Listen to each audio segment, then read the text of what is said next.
नमस्कार साथियों। आज हम चर्चा करेंगे आज़ाद हिंद फौज के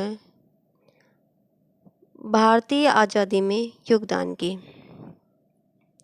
तो हम पहले बता चुके हैं कि नेताजी के नेतृत्व में आज़ाद हिंद फौज ने युद्ध के मोर्चे पर किस तरह से अपना जलवा दिखाया और बिना संसाधनों के उसने भारतीय भूमि पर प्रवेश करके ब्रिटिश सेना के छक्के उड़ाए। लेकिन इसके बाद सफलता मिलने के बाद जब ब्रिटिश सेना ने प्रत्याक्रमण किया तो आज़ाद हिंद फौज को बर्मा से हटना पड़ा, क्योंकि बर्मा पर ब्रिटिश सेना ने प्रत्याक्रमण में पुनः बर्मा पर अधिकार कर लिया था और इससे आज़ाद हिंद फौज और जापानियों को बर्मा से पीछे हटना पड़ा। पीछे हटते जापानी सेना ने रंगून का भार आज़ाद हिंद फौज को सौंप दिया। हम पहले ही बता चुके हैं कि आज़ाद हिंद फौज का ब्रिटिश सेना से संघर्ष जून 1944 तक चला था और जब जापानियों ने रंगून का भार आज़ाद हिंद फौज को सौंप दिया, उस समय अब संपूर्ण जिम्मेदारी नेताजी और उनके आज़ाद हिंद फौज की हो गई। 6 जुलाई 1944 को नेताजी ने रंगून रेडियो स्टेशन से महात्मा गांधी के नाम एक प्रसारण जारी किया, जिसमें उन्होंने इस निर्णायक युद्ध में विजय के लिए उनका आशीर्वाद और शुभकामनाएं मांगी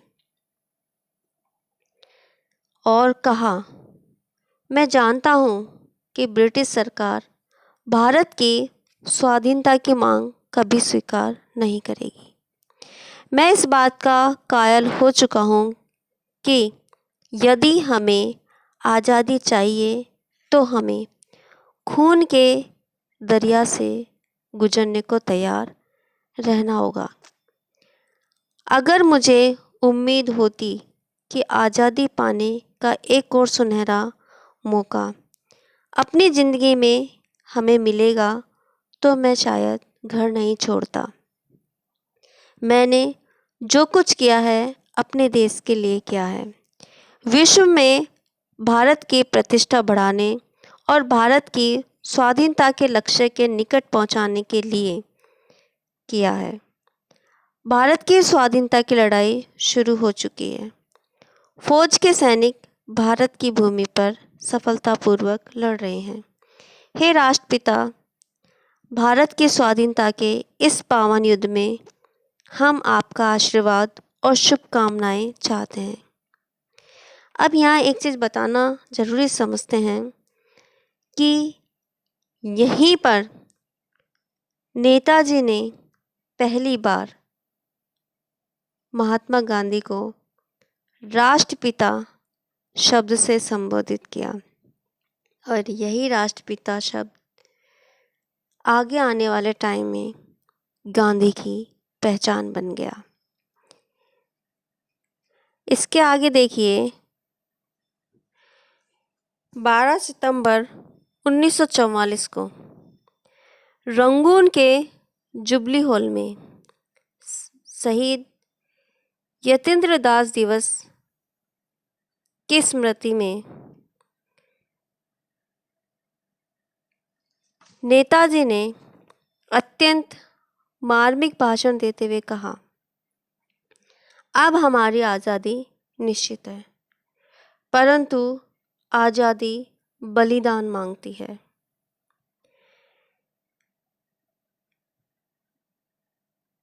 यहीं पर इसी अवसर पर देश के नौजवानों में और फौज में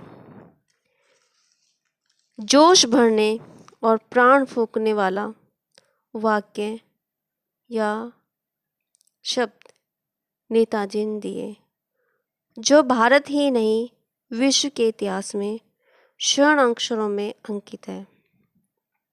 उन्होंने कहा, हमारी मातृभूमि स्वतंत्रता की खोज में है। हमारी मातृभूमि स्वतंत्रता की खोज में है। इसीलिए मातृभूमि को स्वतंत्र करने के लिए, मातृभूमि को स्वतंत्र करने के लिए मुझे आपके बलिदान की आवश्यकता है। आप मुझे खून दो या तुम मुझे खून दो, मैं तुम्हें आज़ादी दूंगा। यह स्वतंत्रता की देवी की मांग है। इसके बाद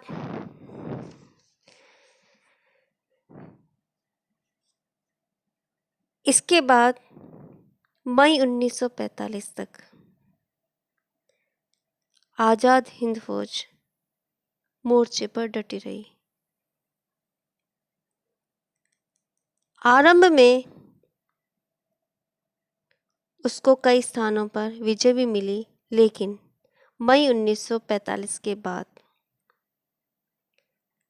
अंग्रेजों का पूरे जोर के साथ प्रत्याक्रमण हुआ और फौज को हार का सामना करना पड़ा। जापान के समर्पण के बाद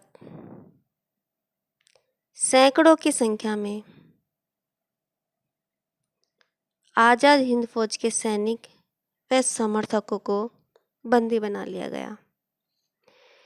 नेताजी रंगून से बैंकॉक और वहाँ से सिंगापुर चले गए। जापान के सहायता से भारत को स्वतंत्र कराने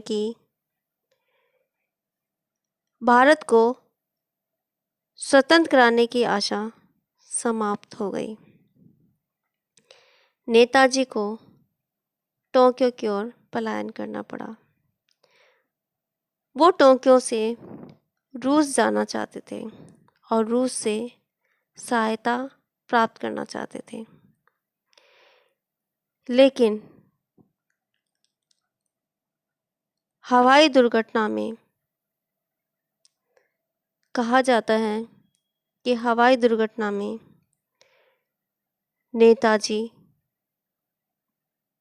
नेताजी का देहांत हो गया। आज़ाद हिंद फौज के सैनिक एवं अधिकारियों को अंग्रेजों ने 1945 ईस्वी में गिरफ्तार कर लिया और उनका सैनिक अभियान असफल हो गया। आज़ाद हिंद फौज के गिरफ्तार सैनिकों पर अंग्रेज सरकार ने दिल्ली के लाल किले में नवंबर 1945 में झूठा मुकदमा चलाया और फौज के मुख्य सेनानी कर्नल सहगल, कर्नल डिल्लो और मेजर शाहनवाज खान पर राजद्रोह का आरोप लगाया। इनके पक्ष में सर तेज बहादुर सप्रू, नेहरू, भूलाभाई देसाई, के.एन. काटजू ने दलीलें दी, लेकिन फिर भी इन तीनों को फांसी की सज़ा सुनाई गई।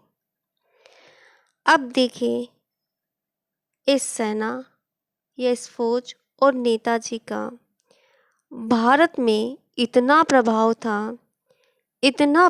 था कि ब्रिटिश सरकार के इस निर्णय के खिलाफ पूरे देश में कड़ी प्रतिक्रिया हुई।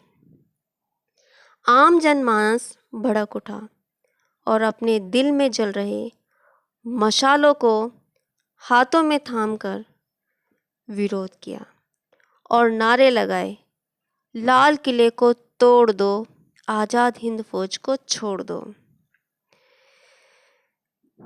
दूसरी ओर इनके सजा के विरोध में भारतीय नौसेना ने भी विद्रोह कर दिया। ये प्रभाव था आज़ाद हिंद फौज का नेताजी का, और इसी प्रभाव के कारण जो विद्रोह भारत में भड़क गया था उसको समेटना ब्रिटिश सरकार के लिए बहुत मुश्किल था, और इस भड़के हुए विद्रोह को शांत करने के लिए ब्रिटिश सरकार को मजबूरन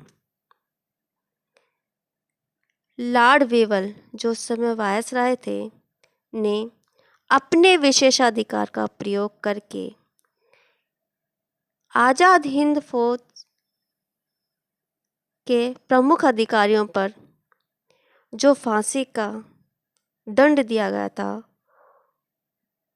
उस मृत्युदंड की सजा को माफ कर दिया गया।